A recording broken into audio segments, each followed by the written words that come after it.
Anong sinasabi mo? Wala akong ginagawa ha. Pwede ba bumangon ka na dyan at umuwi ka na? Huwag ka na din babalik dito. Inis na sabi ko. Okay, uuwi ako pero kailangan pa nating mag-usap. Pangungulit pa niya. Nag-uusap na nga tayo, di ba? Bakit hindi pa ba? Naka-jackpot ka na nga lang, sweetheart. Galit ka pa din sa akin. Kumunot ang aking noo dahil hindi ko siya maintindihan.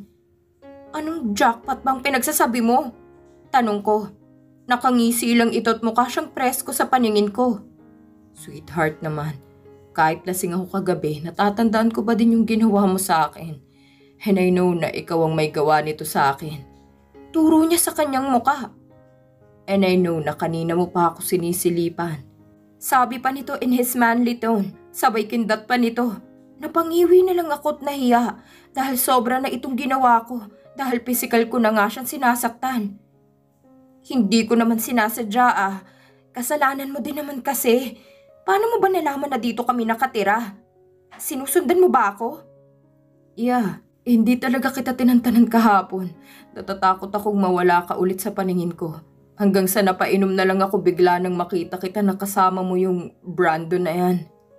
Sabi nito sa matigas niyang boses. So ano namang pakialam mo kung magkasama kami ni Brandon?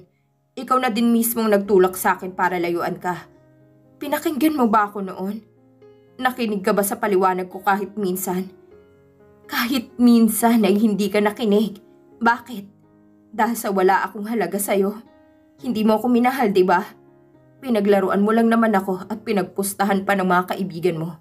Sa tingin mo, Jeho, maniniwala pa ako sa'yo? Napailing na lang ako dahil sa luhang umagos sa aking mga mata. Tinalikuran ko na siya at pinahid ang mga luhang pumatak sa aking mga mata nang ako'y papalabas ng kwarto. Ngunit sa paglabas ko ay may dalawang brasong pumigil sa akin. Hawak niya ang bewang ko at niyapos ako ng mainit niyang yakap habang narito kami sa may nakaawang na pintuan. I'm sorry, sweetheart. Kung nasabi ko lahat ng mga yon, inaamin ko nagkamali ako dahil hindi ako nakinig sa'yo. Pero sana'y mapatawad mo ako. Mahinang saad nito. Hindi na ako makapagsalita dahil naaktuhan kaming dalawa ng anak ko na narito na ngayon sa ibaba. Bigla ang aking pagkala sa pagkakayakap niya sa akin. Napangiti naman ang anak ko nang makita niya si Jeho. Hello? Bati ng anak ko. Nagkatinginan kaming dalawa ni Jeho. Hi little boy. Bati din ito with sweet smile pa ang anak ko. Magbihis ka na muna sa loob. Nandun na sa loob yung damit na susuotin mo. Pagtataray ko. Agad kong tinungo si Johan pagkapasok ni Jeho sa loob ng kwarto. Kailangan ko na namang ihanda ang sarili ko para sa mga katanungan na maaaring itanong sa akin ni Johan. Napakakulit pa naman nito. Tinawag ako ni Johan, sabay lingon ko sa aking anak. Nakaupo na kaming dalawa sa hapagkainan. Tapos na din magluto si Monette at naghahanda na din ito ng makakain. Why baby? Tanong ko. Kakalabas lang din ni Jeho galing sa loob ng kwarto ni Monette. Bagong ligo na din ito.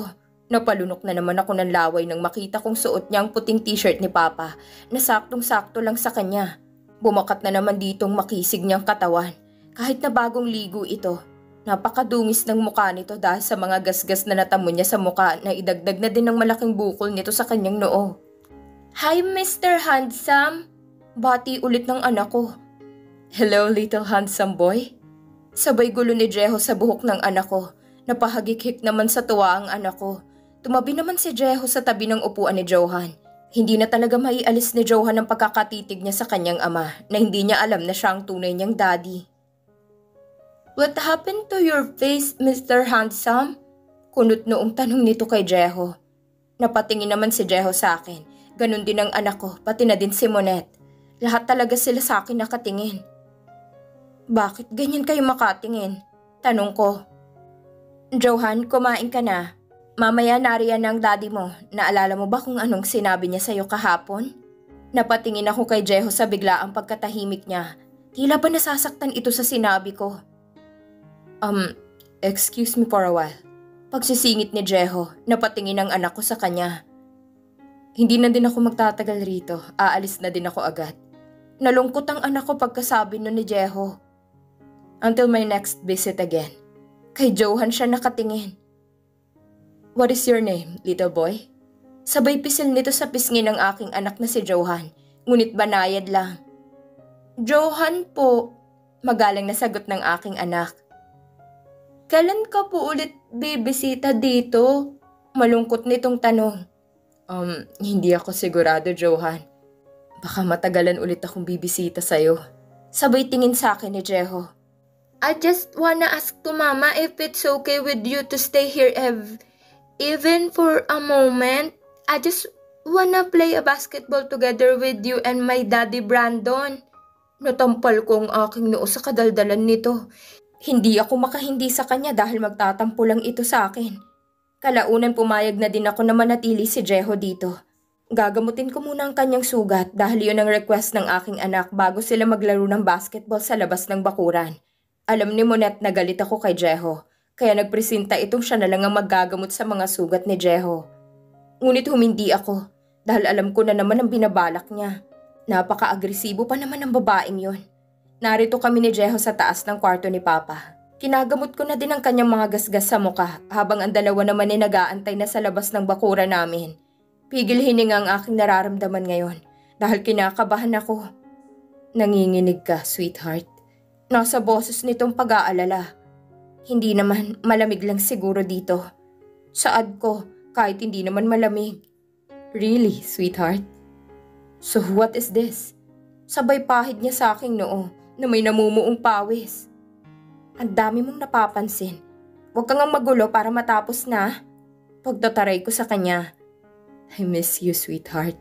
Matamis na sabi niya. I hate you. But I love you. Mabilis nitong sagot. Inilapag ko sa kamang hawak-hawak kong cream. Masuyo ang kanyang pagkakatitig sa akin. Ilang beses ko bang sasabihin sa'yo, Jeho? Kahit ilang beses mo pa akong suyuin, hindi na ako babalik sa'yo. Dahil ang totoo, hindi na kita mahal. Sana tanggapin mo yon kung anong desisyon ko. Tigilan mo na ako, Jeho. Dahil kahit na ano pang gawin mo, hindi na ako babalik sa'yo. Napabuga siya ng hangin sa bibig nang bigla niya akong niyakap ng mahigpit. Natulala ako sa kanyang ginawa. Itutulak ko sana siya kaso ramdam ko na parang bumasa ang aking balikat. Umiiyak si Jeho. Sabay tapat ng aking palad sa kanyang malapad na likod. Hayaan mo sana akong gawin ko sa'yo to, sweetheart. Kahit 5 minuto lang. Hahayaan na kita kung anong maging desisyon mo. Hindi na kita kukulitin. Dahil nariyan si Brandon at ang anak niyong dalawa na si Johan. Ayokong isipin mo na ginugulo ko kayo dahil isa na kayong buong pamilya. Sapat na sa akin ito para maibsan ng konti ang sakit dito sa puso ko. Parang gusto kong bawiin ang kanyang mga sinabi dahil ang sakit din para sa akin ang mga salitang tumagos sa aking puso. Pinigilan kong huwag umiyak pero kusa na lang itong tumulo. Mabilis ko ding pinahid yun ang kumalas na ito sa pagkakayakap niya sa akin.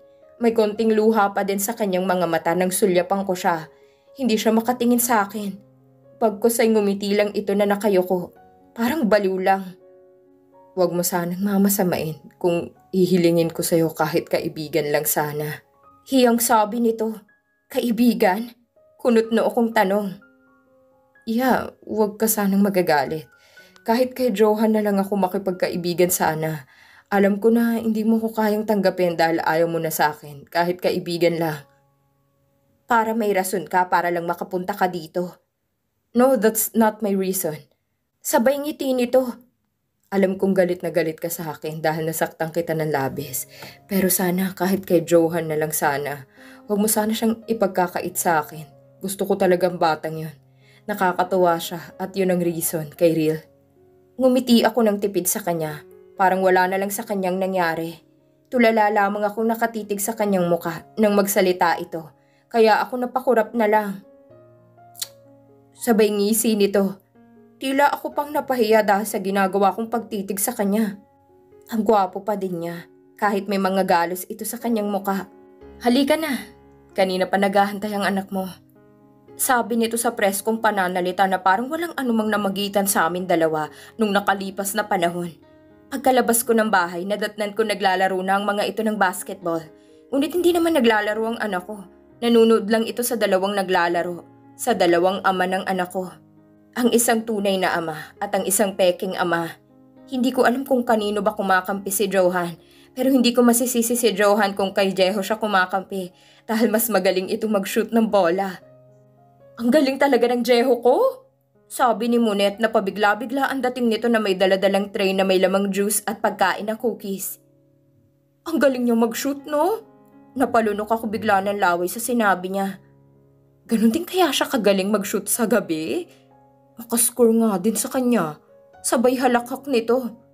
Baliw ka talaga, Monet. Tatapatin na kita ha. Sabay pamayawang ko sa kanya. Hindi siya marunong mag-shoot. Magaling lang siyang tsumamba. Kaya nagagawa niyang maipasok ang bola sa ring.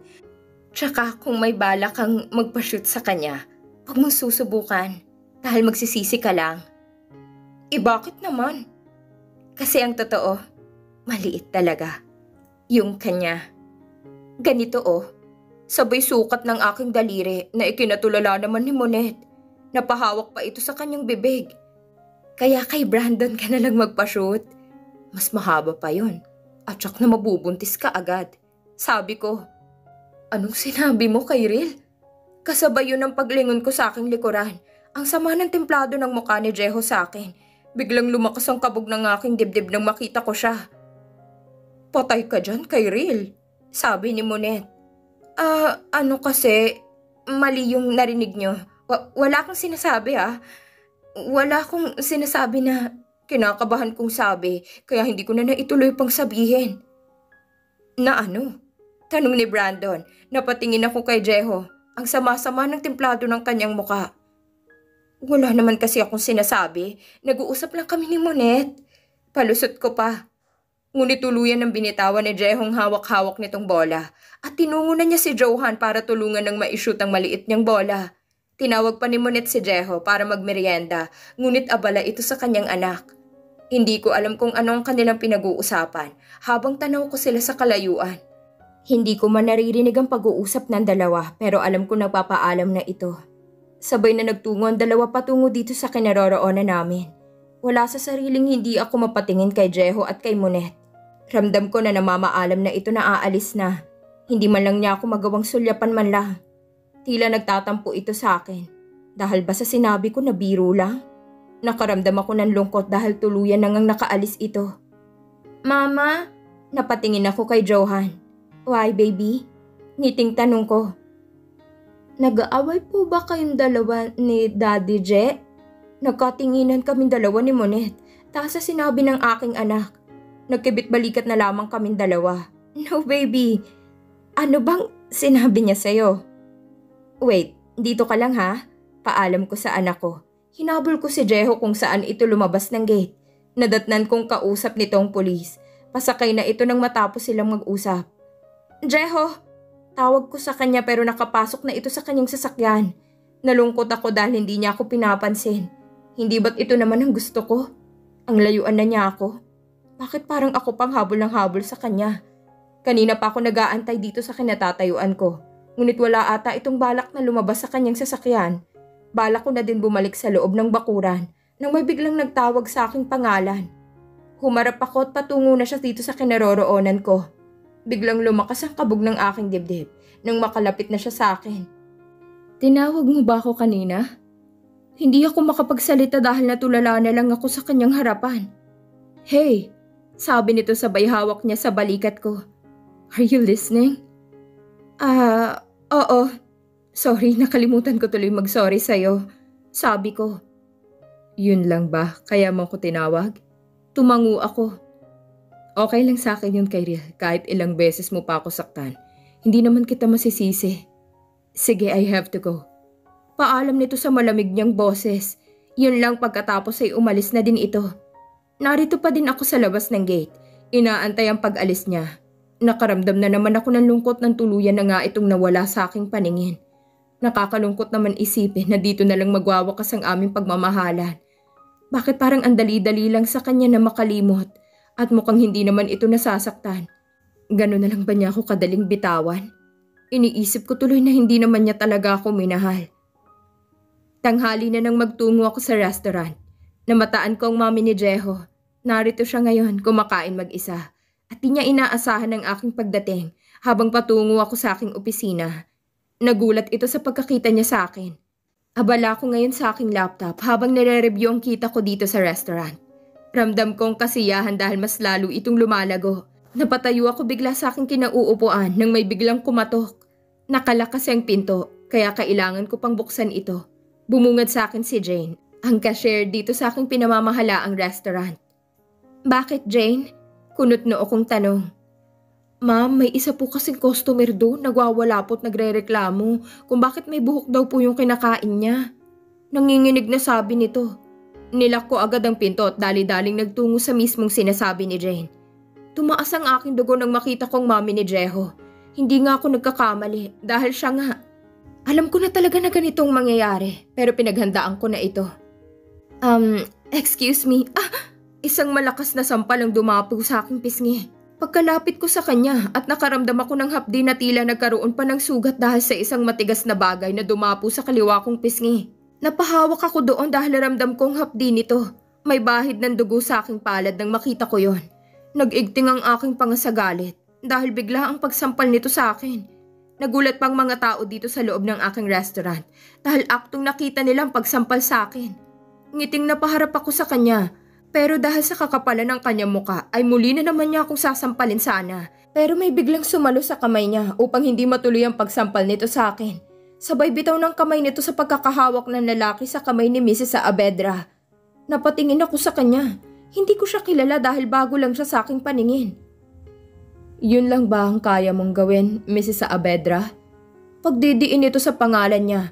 Lumaki ang mga mata ni Mrs. Saavedra dahil parang kilala niya ito. Ngunit hindi nagpadaig ang mami ni Jeho.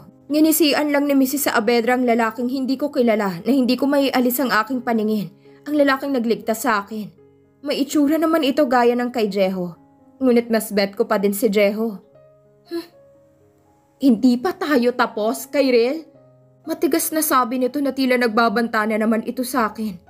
Tuluyan na nga nakaalis si Mrs. Saavedra dahil napahiya siya sa lalaking hindi ko kilala. Nahiya pa ako sa kanya dahil siya na lang daw ang magpapagamot sa natamo kong sugat sa aking pisngi.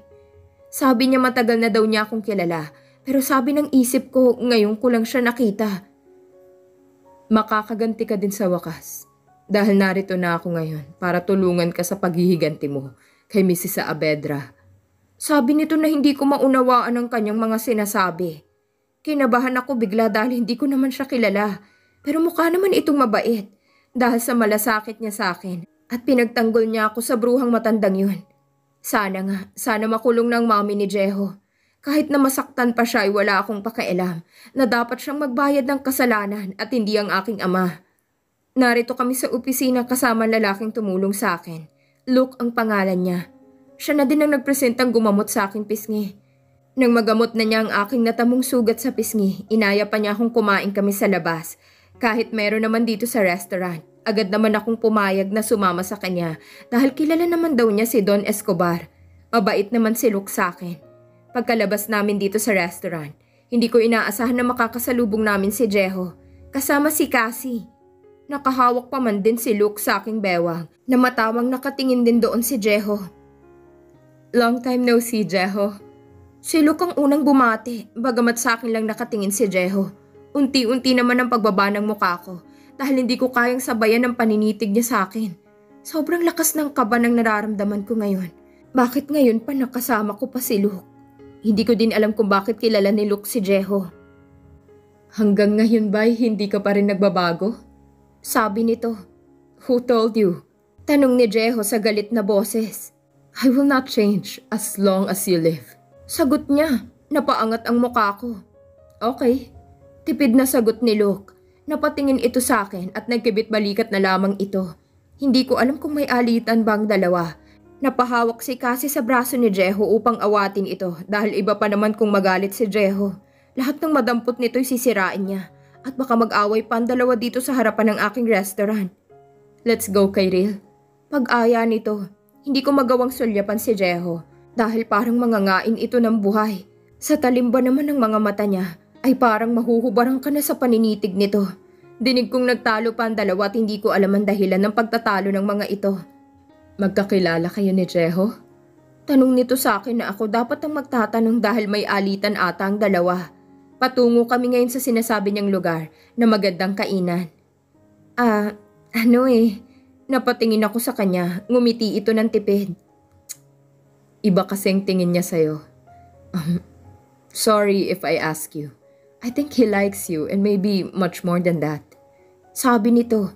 Napansin din pala niyang paninitig nito sa akin. Ganun ba? Hiyang tugon ko. Alam kong nakatingin ito sa akin kahit hindi ko siya tingnan. Gusto ko din sana siyang tanungin kung bakit sila magkakilalang dalawa. Hindi ko masasagot sa ngayon ng ilang mga katanungan niya dahil gulong-gulong isip ko. Dahil si Jehong laman ng isip ko ngayon.